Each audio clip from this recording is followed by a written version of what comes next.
Au Népal, la première ministre par intérim a été choisie sur Discord. Allez, je vous explique tout ça. Le 8 septembre, des milliers de jeunes descendent dans la rue. Ils dénoncent le système en place, la corruption, le chômage et le blocage des réseaux sociaux.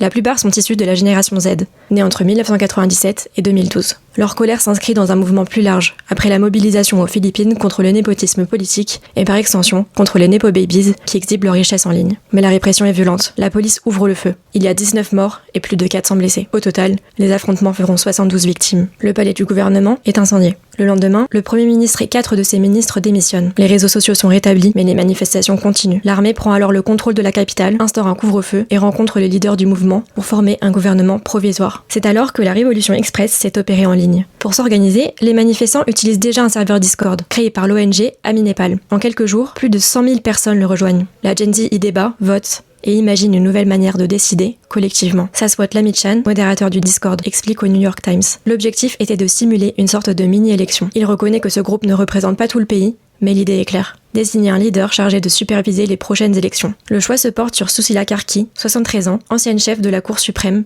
réputée intègre. Le 12 septembre, elle devient première ministre par intérim jusqu'aux élections prévues en mars. Dès son entrée en fonction, elle promet de répondre aux revendications de la jeunesse en disant « Nous devons travailler en accord avec la pensée de la génération Z ». La nomination de Karki fait écho à un discours qu'elle avait prononcé en début d'année. La corruption est partout, mais nous nous taisons. Ce que j'ai vu ces 35 dernières années est un échec. Il est temps que les jeunes prennent la parole, qu'ils ouvrent la voie et se présentent aux élections.